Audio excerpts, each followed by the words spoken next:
I need to tell someone what I did, and you're going to think I'm terrible, but there's something about being the woman who says, you don't try anymore that nobody understands. Everyone thinks Marcus is the villain in this story, the guy who just gave up on romance, stopped caring, let our relationship die. But the truth is I'm the one who ruined everything, and here's what really happened. The worst part about what happened isn't that he stopped being romantic, it's that I kept a list. An actual, physical list of every romantic gesture I thought he should have done but didn't. And I never told anyone about that list until after everything fell apart, because if people knew about it from the beginning, they'd understand why he eventually just stopped. If I don't tell this story, you'll never understand why I'm now sitting alone in an apartment that feels too quiet, scrolling through old photos of us at 2 in the morning, crying over the kind of ordinary moments I used to complain weren't special enough. But once you know what I know, you'll see why I had to destroy something good to realize it was good at all. This isn't just about me being ungrateful or demanding. It's about this gnawing fear I've been hiding from everyone, including myself, the fear that if someone doesn't constantly prove they love you, maybe they don't love you at all. And that fear made me do something so deeply unfair that I can barely stand to look at myself in the mirror. I'm going to tell you everything, including what I said to him the night he finally stopped trying. And the part that makes me look worst, I'm saving that for the end because you need to understand how I got there first. You need to see how a perfectly good relationship can be poisoned by someone who's so afraid of not being loved enough that she can't see when she's actually drowning in it. It started about 1.5 years ago. Marcus and I had been together for 3 years at that point, and things were good. Really good if I'm being honest. We lived together, talked about marriage, had inside jokes that made us crack up in the middle of grocery stores. My friends liked him. My parents loved him. He was kind and steady and showed up for me in all the ways that actually mattered. But I'd been spending a lot of time on social media. I know how that sounds, like I'm about to blame Instagram for my problems, but hear me out. My friend Jenna had just started dating this guy Kyle, and she was constantly posting about these elaborate romantic gestures. Weekend getaways to wineries. Surprise flowers delivered to her office. These long, thoughtful love notes he'd write and leave in her car. And every time I saw another post, I felt this twist in my stomach. When was the last time Marcus had surprised me with flowers? I started noticing other things. My coworker Bates' husband planned this whole scavenger hunt around the city for their anniversary. My cousin's boyfriend proposed with a flash mob. Even the couples on the reality shows I watch seem to be constantly doing these big, sweeping romantic gestures. And Marcus came home from work, kissed me hello, asked about my day, made dinner with me, and we'd watch TV together on the couch with his arm around me. He'd scratch my back without me asking. He'd grab my hand when we walked anywhere. He remembered that I liked my coffee with oat milk and always picked it up when he did the grocery shopping. But none of that felt romantic anymore. It felt routine. I started dropping hints. Jenna's boyfriend surprised her with tickets to see her favorite band, I'd mention casually. That's so sweet, right? Marcus would nod and smile. Yeah, that's nice. And then he'd go right back to whatever he was doing, completely missing that I was trying to tell him I wanted him to do things like that too. The hints got less subtle. I can't remember the last time we did something really special, I said one night while we were eating Thai food on the couch. He looked confused. We went to that new restaurant downtown last week, the one you've been wanting to try. I mean something romantic, I pressed, something surprising. Oh, he thought for a moment. We could plan a weekend trip somewhere. Where would you want to go? That wasn't the point. The point was that he should want to surprise me. He should be thinking about romantic gestures on his own, not because I had to ask for them. I started the list about 2 weeks after that conversation. I kept it in the Notes app on my phone under an innocuous title, Gift Ideas, in case he ever saw it. But it wasn't gift ideas. It was a running tally of every romantic gesture I noticed other couples doing that Marcus wasn't doing for me. Surprise flowers. Beth's husband does this weekly weekend getaway, with no planning required on my part. Love notes, actual handwritten, one surprise date night. Already planned. Just tells me when to be ready. Photos of us together. He never takes photos. Public declarations of love. Social media posts about us. Dance with me in the kitchen. Randomly buy me something. Just because. He was thinking of me. The list grew longer. Every time I saw another couple doing something romantic, every time I read an article about signs of a healthy relationship that mentioned grand gestures, every time someone posted their relationship wins online, I added to it. I just wanted him to try. Was that so wrong? I brought it up more directly about 6 months into my list keeping. We were getting ready for bed, and he was telling me some story about his coworker's disastrous camping trip, making me laugh so hard I had tears in my eyes. And then, as we were brushing our teeth side by side, I caught sight of us in the mirror and felt that twist again. When did we become this boring? Do you think we're romantic enough? I asked, toothpaste foam still in my mouth. He spit and rinsed. What do you mean? Like, do you think we keep the romance alive, or are we too comfortable? He looked at me with this soft expression that I now realize was pure affection, but at the time I interpreted as complacency. I think we're happy, aren't we happy? That's not what I asked. He wrapped his arms around me from behind, meeting my eyes in the mirror. I love you, I love our life together, I think we're exactly where we should be. But when was the last time you did something romantic for me? The confusion flickered across his face again. What would count as romantic? The fact that he had to ask felt like proof that we had a problem. I don't know, Marcus, that's the point. It should be spontaneous, surprising, something that shows you think about me and want to make me feel special. I think about you constantly, he said, and he looked hurt. I do things for you every day. Like what? Like, he gestured vaguely. I made your favorite dinner last night. I picked up your prescription on my lunch break.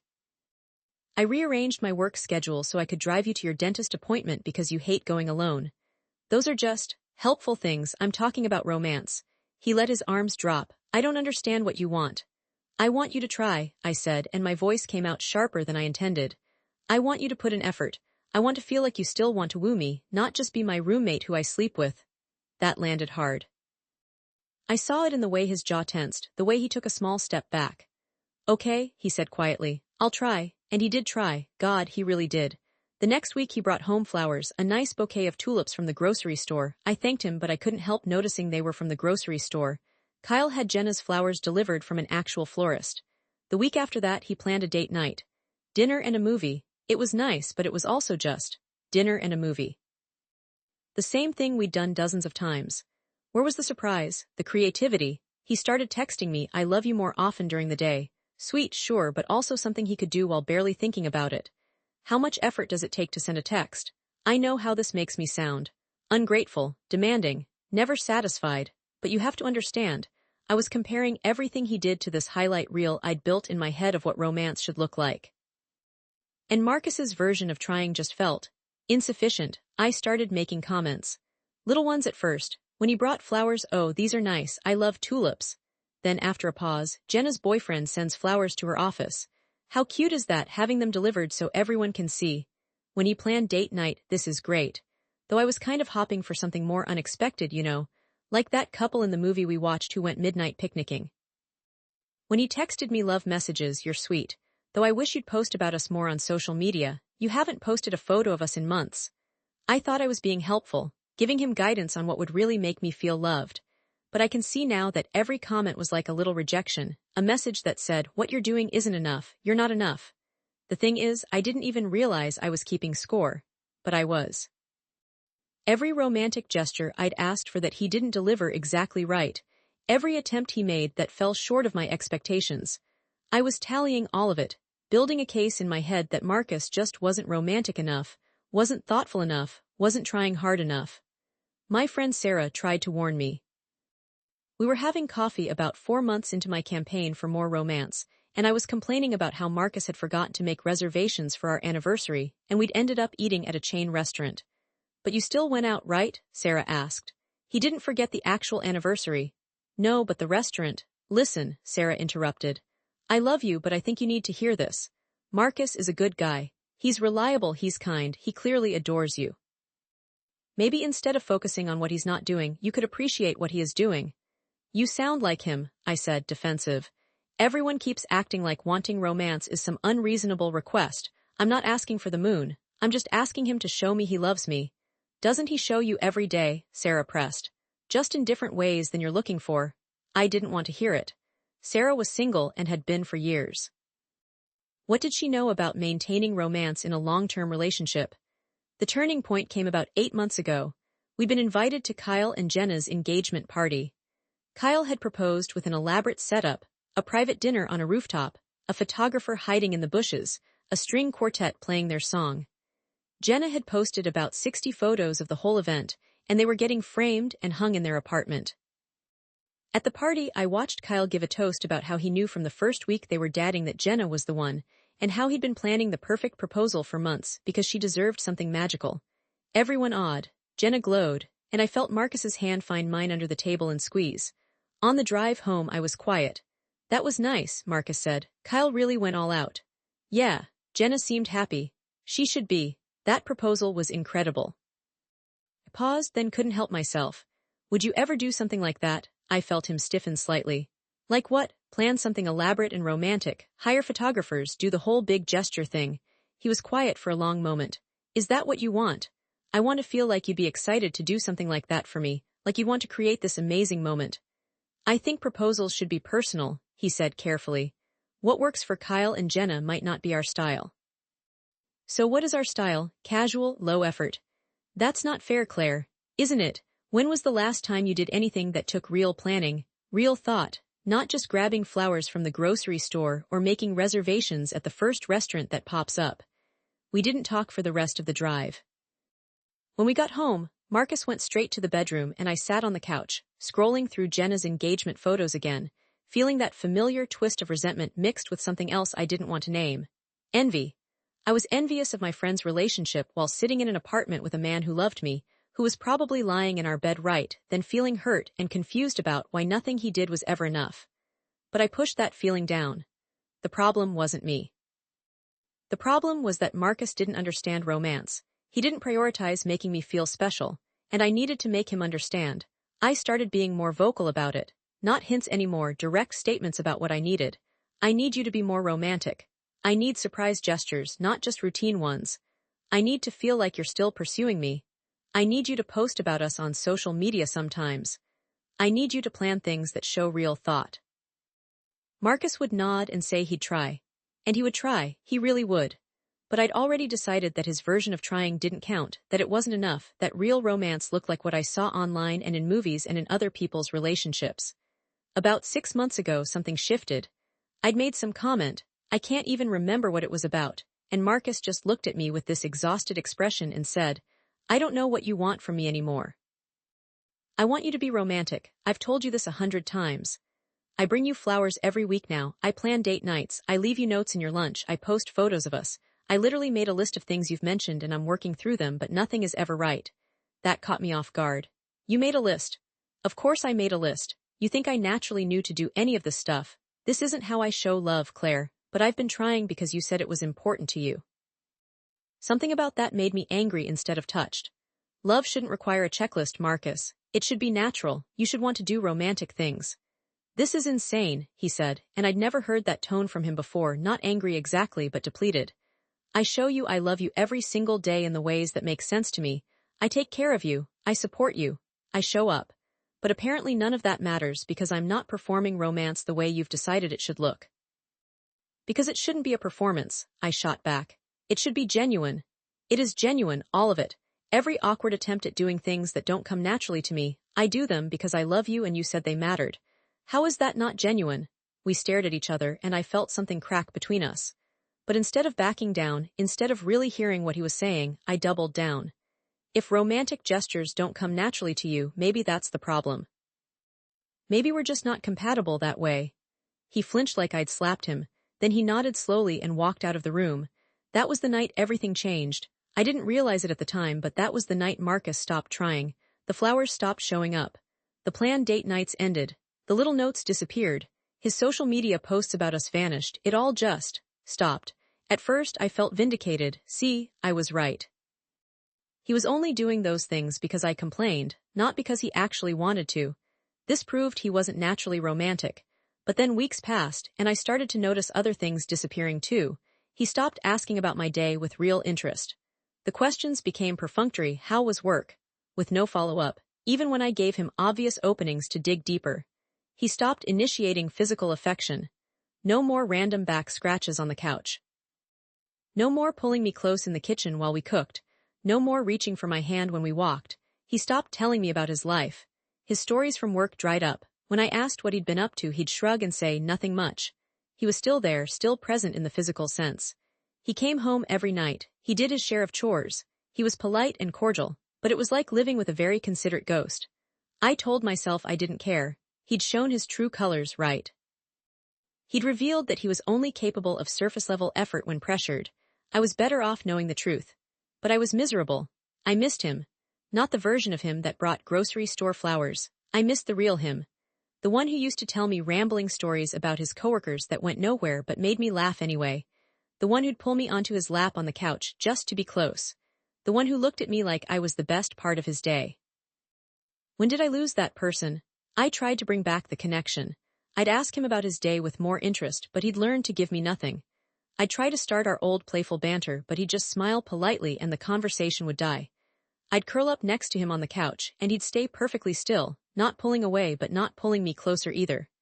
3 months ago, I realized he was actively avoiding being alone with me. He'd stay late at work. He'd volunteer for weekend shifts. He'd make plans with his friends on his days off. And when he was home, he was physically present but emotionally somewhere I couldn't reach. I was losing him. No, I'd already lost him. I just hadn't admitted it yet. That's when I did something I'm not proud of. I went through his phone. I told myself I was looking for evidence of an affair. That would explain the distance, right? He'd checked out of our relationship because he'd found someone else. But deep down, I think I was looking for proof that this was his fault, not mine.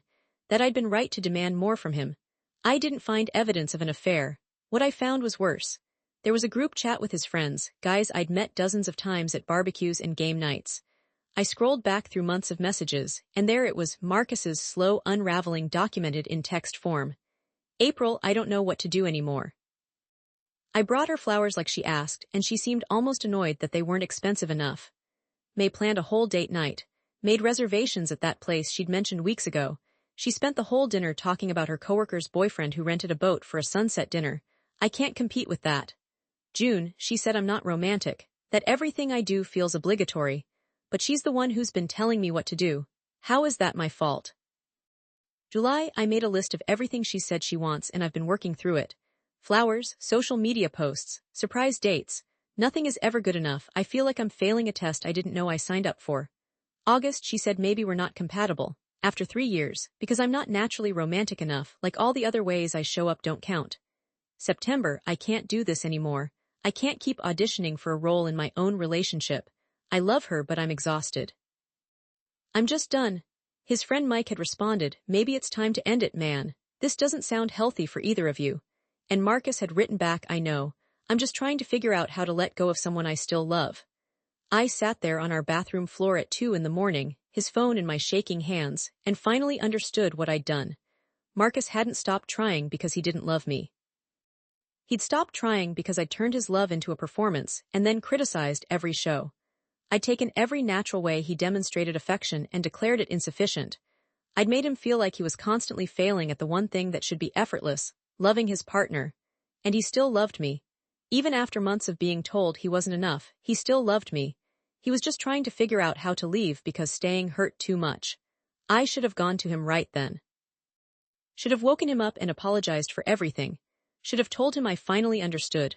But I didn't, because I'd also found something else on his phone, a text thread with his mom from a few days earlier. His mom, how are things with Claire? Marcus, not great. I think we're probably going to end things soon. His mom, I'm sorry, honey, I really liked her. What happened? Marcus, I couldn't make her happy. I tried everything I could think of, but it was never enough. She needed someone who could be more than what I am. His mom, that's not true. You're wonderful. If she couldn't see that, it's her loss. Marcus, maybe. I just wish I'd been better at romance. Maybe then I could have kept her. Reading that broke something in me. He thought he'd failed. He thought the problem was that he wasn't capable of being romantic enough, when the truth was that I'd been so obsessed with a fantasy version of romance that I'd stopped seeing all the real ways he loved me. But instead of confessing, instead of apologizing, instead of doing anything healthy or mature, I got defensive. My shame twisted into anger. How dare he talk about our relationship with his friends and his mom? How dare he paint himself as the victim when I was just asking for basic romantic effort? I put his phone back and went to bed, lying stiffly on my side of the mattress while he slept on his, and I let my anger build a wall around the truth I didn't want to face. The next morning I picked a fight. Some stupid thing about him not putting his coffee mug in the dishwasher. It escalated quickly because we were both running on fumes, both exhausted from months of this slow collapse. This is what I'm talking about, I said, gesturing at the mug. You don't think, you don't consider me, everything is just autopilot with you. It's a coffee mug, Claire. It's not about the mug, it's about how you move through life without being intentional, without making effort. Make effort every single day, he said, and his voice was shaking. I've made more effort in this relationship than I've ever made with anything, and it's never enough for you. Because it's not the right kind of effort. There's no right kind, that's the problem. You've created an impossible standard and you're punishing me for not meeting it. I'm not punishing you, I'm just asking you to be romantic, to show me you love me. And that's when he said the thing that ended us. I do show you, every single day. I show you in 100 small ways that you refuse to see because they don't match some fantasy you've built from social media and rom-coms. But I'm done now. I'm done trying to be someone I'm not. I'm done feeling like a failure in my own relationship. I'm just done. He walked to our bedroom, grabbed a duffel bag from the closet, and started packing clothes. I watched him, frozen. This wasn't how this was supposed to go. He was supposed to apologize and promise to try harder. He was supposed to fight for us. What are you doing? I asked, even though it was obvious. I'm staying at Mike's for a while, we both need space to figure out what we actually want. So you're just giving up? He looked at me with such profound sadness that I almost took it all back right then. No, Claire, I'm stopping. There's a difference. Giving up would mean I didn't try. But I tried everything I could think of, and I finally understand that it will never be enough. You're in love with an idea of who you think I should be, not who I actually am. That's not true, isn't it? When was the last time you appreciated something I did without qualifying it? When was the last time you seemed genuinely happy to see me? I opened my mouth to argue, but nothing came out, because he was right. He zipped the bag. I love you. I've loved you this whole time. But loving someone isn't supposed to feel like slowly erasing yourself trying to become their perfect fantasy. And I can't do it anymore. He left, just walked out the door with his duffel bag and a canvas tote full of toiletries, and I stood in our living room feeling like the floor had disappeared beneath me.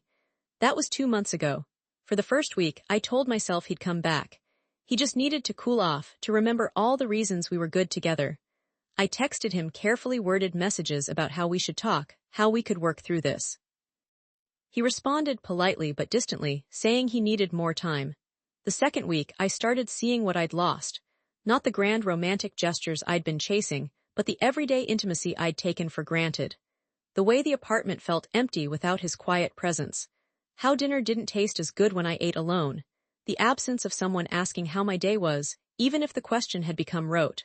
The missing warmth of another person in the bed. By the third week, I started looking back through our relationship with new eyes. I went through my phone and found hundreds of small moments I'd documented without even realizing it. A blurry photo of Marcus laughing at something I'd said. A screenshot of a text where he'd sent me a meme that perfectly matched my sense of humor. A video I'd taken of him singing off-key while cooking, spatula as a microphone. In all these captured moments, I saw what I'd been missing while I was so focused on what wasn't happening. His joy, his ease, the way he used to look at me like I was his favorite person. And then I found the list. My list. Scrolling through my notes app looking for something else, I came across gift ideas and opened it without thinking. Surprise flowers. Beth's husband does this weekly weekend getaway with no planning required on my part. Love notes. Actual handwritten ones. Surprise date night. Already planned.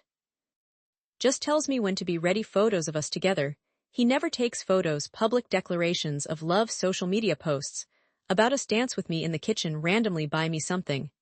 Just because. He was thinking of me. Plan elaborate dates, not just dinner. And a movie. Remember small details I mention. In passing. Grand romantic gestures, like proposal-level effort, make me feel like I'm still being pursued. Prioritize romance. Without being asked. The list went on. 27 items total. 27 ways I decided Marcus needed to prove his love. 27 tests he didn't know he was taking. And as I read through them again, really read them, I saw something that made me feel sick. Half of these things weren't even about connection or intimacy. They were about performance. About having a relationship that looked romantic to other people.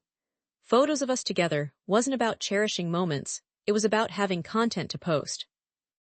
Public declarations of love wasn't about feeling secure in his affection, it was about everyone else seeing that affection. Plan elaborate dates wasn't about quality time together, it was about experiences that would sound impressive when I described them. I'd been so obsessed with having an Instagram-worthy relationship that I'd destroyed a real one. I called Sarah that night and told her everything.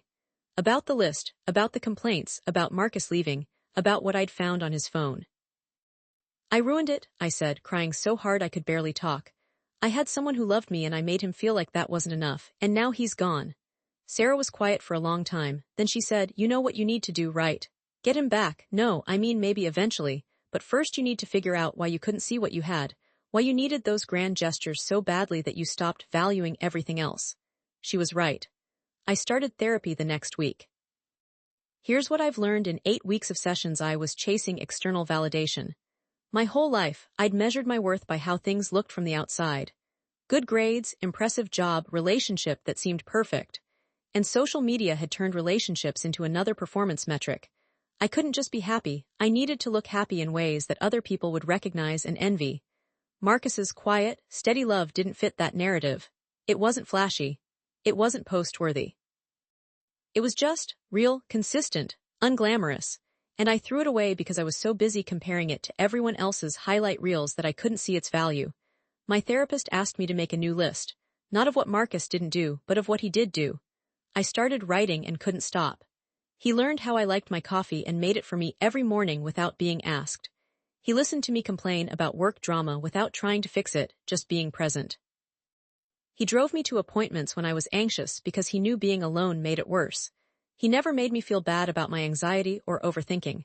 He remembered that I hated washing dishes and always did them himself. He supported my career moves even when it meant less time together. He made me laugh every single day. He was patient with my family even when they were difficult. He scratched my back in the exact spot I couldn't reach. He left the bedside lamp on when I was coming home late because he knew I didn't like walking into a dark apartment. He learned to cook the 3 meals I mentioned missing from my childhood.